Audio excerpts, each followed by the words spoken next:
नमस्कार साथियों, मैं कैमूर से संजय कुमार। साथियों, कई जिलों में एसएसए का और जीओबी का भी वेतन नहीं मिला है। कई जिलों में मिल गया है। थोड़ा सा परेशानी हमारे शिक्षक भाइयों बहनों को हो रहा है, निश्चित तौर पे होगा, क्योंकि इधर हम लोग लगातार समय पर वेतन भुगतान होने से थोड़ा सा बहुत ही राहत महसूस कर रहे थे, क्योंकि इस काम करने में मन लग रहा था। लेकिन वेतन देर होने पर थोड़ा काम में भी मन जो लगने का है वो थोड़ा कमज़ोर पड़ रहा है, क्योंकि घर की चिंताएं बढ़ रही हैं, लोन से लेके कई समस्याएं पैदा हो गई हैं। तो निश्चित तौर पे सरकार का ध्यान आकृष्ट कराने का काम हम लोग कर रहे हैं। तो उम्मीद है कि जल्दी ही वेतन हम लोगों का आ जाएगा। इस महीने के लास्ट तक या फर्स्ट वीक में आ जाना निश्चित है। दूसरी बात, थोड़ा सा वित्तीय वर्ष चला, उसके बाद सरकार उथल पुथल हो गई, बहुमत साबित हुआ, उसके बाद मंत्रालय बंटवारा से लेकर कई समस्याएं चल रही हैं। लेकिन घबराइए मत, धैर्य रखिए, जल्दी हो जाएगा, प्रयास जारी है। दूसरा, अब बिंदु पर आते हैं। हमारे एक साथी मेरी बात को सुन रहे होंगे, उन्होंने प्रश्न किया, और भी साथी कई फ़ोन किए, भैया क्या करें, एसटी में आया हुआ है, ज्वाइन करें ना करें। पहले भी आया था, अब नज़दीक हो गया है, हमें बताया जाए कि क्या हमको वेतन संरक्षण का लाभ मिलेगा। हम नियोजित ही हैं, वेतन संरक्षण का लाभ मिलेगा और 8वां वेतन का लाभ मिलेगा या नहीं। अगर 8वां वेतन का लाभ मिलेगा, सारी सुविधा मिलेगी तो हम चले जाएंगे, नहीं तो भैया आप जैसा बताइए, हमारा मार्गदर्शन कीजिए। तो मैं उनको 2 टुक में बताया, जो स्थिति थी स्पष्ट कर दिया। उसके बाद निर्णय उनका है, क्या करेंगे नहीं करेंगे, बुद्धिजीवी आप भी हैं। हम तो नियम कानून ही बता सकते हैं, जो हमें जानकारी हो बता देते हैं। हम लोगों को जब 7th पे मिला था तो हम लोग 6th पे उससे पहले प्राप्त किए थे, 15वें के अनुसार ही। तो हम लोगों को 5200 से 20,200 का वेतन और 1800-1900, लेकिन हम लोगों को 2024-2800 का ग्रेड पे मिला था। तो जिनको ये मिला था उनको 7th पे का लाभ मिला। जिनको 5200 से 20,200 और ये ग्रेड पे 9300, अब ये ग्रेड पे बढ़ते जाएगा, और 5200 9300 उससे ऊपर जो भी राज्य कर्मी के वेतनमान थे, ग्रेड पे और पे बैंड थे, उनको निश्चित तौर पे 7th पे का लाभ मिला। 6 पे जिनको था उनको 7th पे का लाभ मिला, इसमें कहीं संशय नहीं है।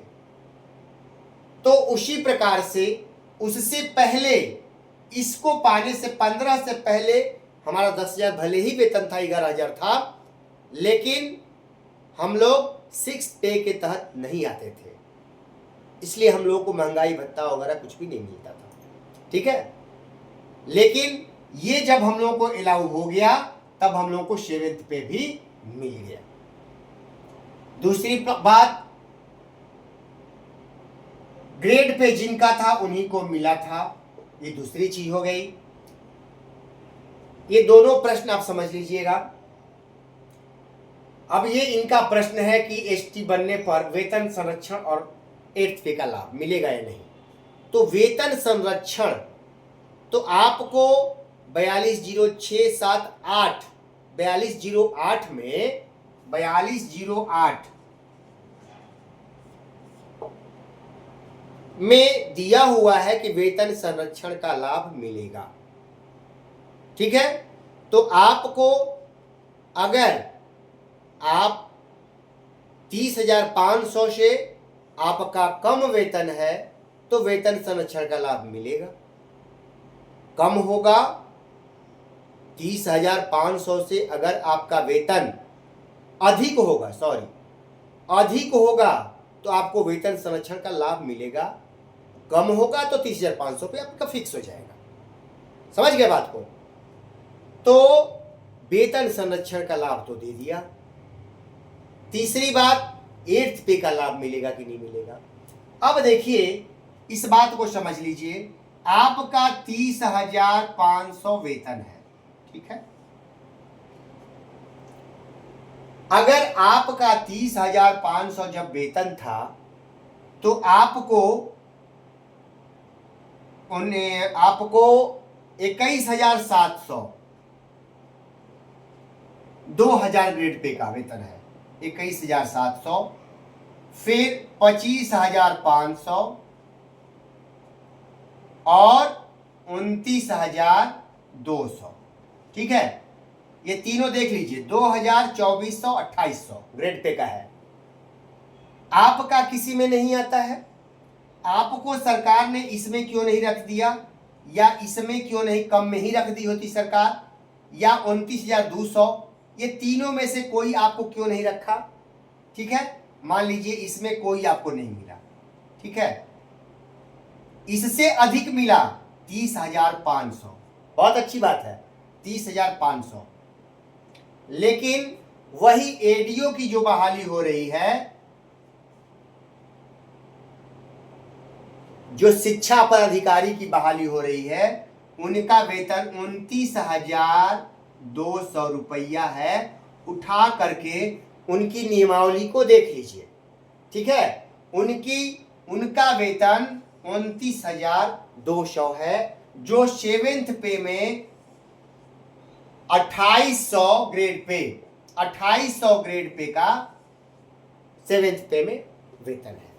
आप मिला लीजिएगा, मैं जो कह रहा हूं 29,200 ये वेतन है 7th पे का, जो एडीओ को मिला हुआ है।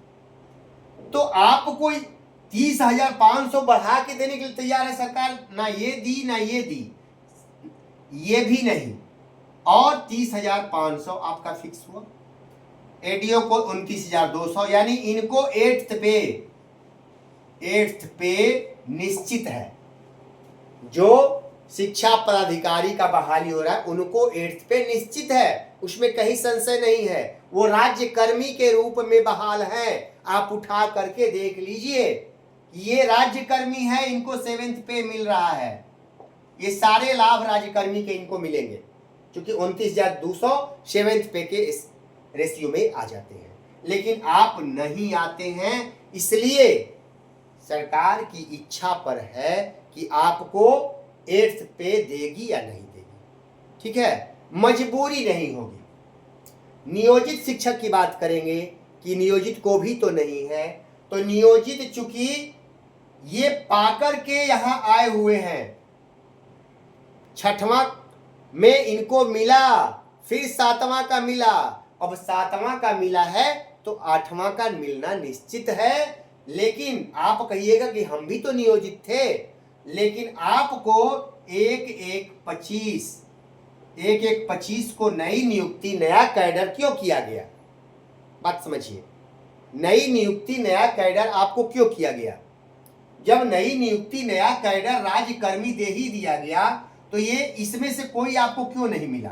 कम ही मिलता, 30,500 या 25,000 मिला, जो 25,500 मिलता, क्यों नहीं मिला?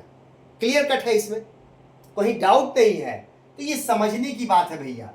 फिर भी आपकी इच्छा है कि आप HT बनेंगे या नहीं बनेंगे, या नियोजित में रहेंगे, आपको निर्णय लेना है, मुझे नहीं।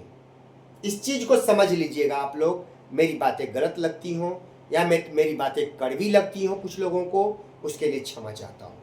लेकिन जो हकीकत है मैं वही रखता हूँ, जो नियम नियमावली के तहत है वही बात मैं रखता हूँ। तर्क संगत मेरी बात होती है। मेरी बातों का अगर बुरा लगता हो तो क्षमा चाहता हूँ। नमस्कार, फिर मिलेंगे।